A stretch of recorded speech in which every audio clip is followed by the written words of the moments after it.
तहरीक इंसाफ का एहतजाज। साबिक वजीर आजम इमरान खान की गिरफ्तारी के बाद मुल्क में अजीब किस्म का एहतजाज हुआ है। इस एहतजाज की पाकिस्तान की सियासी तारीख में कोई मिसाल नहीं मिलती।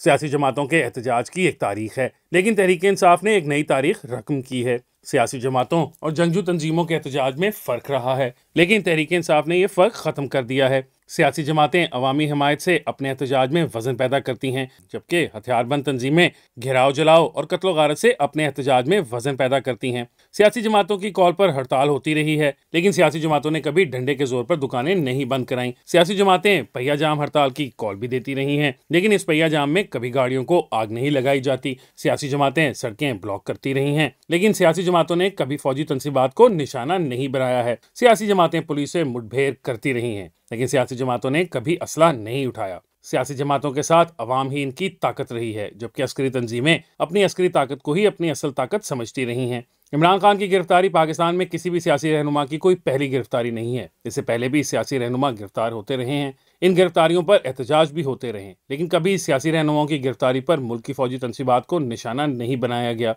क्या कोई समझा सकता है कि कोर कमांडर के घर को आग लगाकर कौन सा सियासी एहतजाज किया गया? क्या कोई समझा सकता है कि काकुल एकेडमी को निशाना बनाकर कौन सा सियासी एहतजाज किया गया है? क्या कोई बता सकता है कि एयरफोर्स की बेस को निशाना बनाकर मुल्क की कौन सी खिदमत की गई? शोहदा की यादगारों को आग लगाकर कौन सा सियासी एहतजाज किया गया?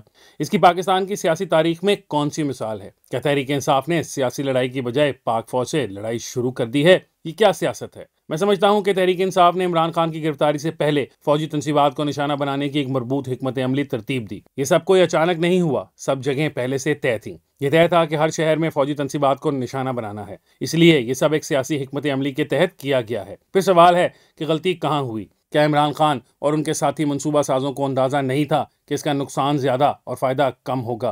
क्या इन्हें रद्द-ए-अमल का अंदाजा नहीं था?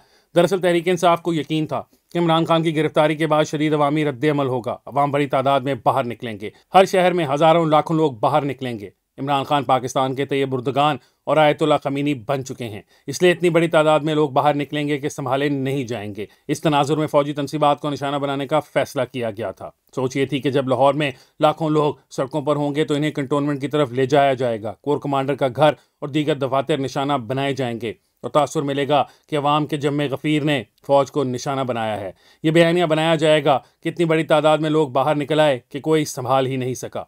इतनी बड़ी तादाद में लोग अस खुद ही इधर चले गए। ये अवाम का फितरी रद्द अमल लगेगा, लोगों का गुस्सा जाहिर होगा। ये एक शानदार स्क्रिप्ट था। ये तासर देना कि लोग फौज से नाराज हैं, अवाम फौज के सामने खड़े हो गए हैं, लेकिन सब गलत हो गया। लोग ही नहीं निकले, सारे अंदाजे गलत साबित हो गए। जिन लोगों की ड्यूटियां थी वो तो ड्यूटी पर मौजूद थे, लेकिन पाकिस्तान की अवाम नहीं आए। आप लाहौर के कोर कमांडर के घर की मिसाल ले लें।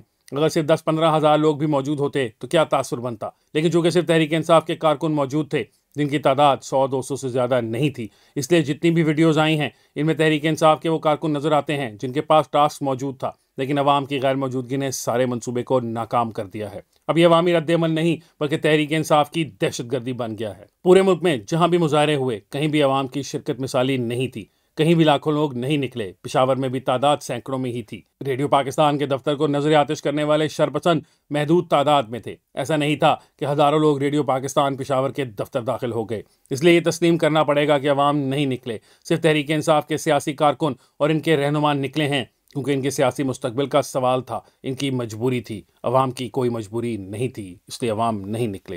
ये बात भी समझनी है कि इमरान खान की ये सोच कोई नई नहीं है। इनकी 20 साल पुरानी वीडियो मौजूद है कि अगर 10-15 हज़ार लोग निकल आएँ तो जनरल्स डर जाएंगे। असल अल्फाज में सहाफ़ती आदाब की वजह से लिख नहीं सकता, लेकिन वीडियो मौजूद है, काफ़ी दफ़ा चलाई भी गई है। वो समझते हैं कि अगर चंद हज़ार लोग भी बाहर आ जाएं और इसके साथ तरबियत याफ्ता कारकुनों की ताकत हो तो फौज को शिकस्त दी जा सकती है। इसलिए वो 1 साल से अपने हामियों को फौज के सामने खड़ा करने का माहौल बना रहे थे। मीर जाफर से जानवर तक का बयानिया सब इसी हिकमत अमली का हिस्सा था कि अवाम को फौज के सामने खड़ा किया जाए। लेकिन आखिरी मार्का में इमरान खान इसलिए शिकस्त खा गए हैं कि 10-15 हज़ार लोग भी नहीं आए। बगैर लोगों के इमरान खान का स्क्रिप्ट दहशतगर्दी है और आज ये नजर आ रही है।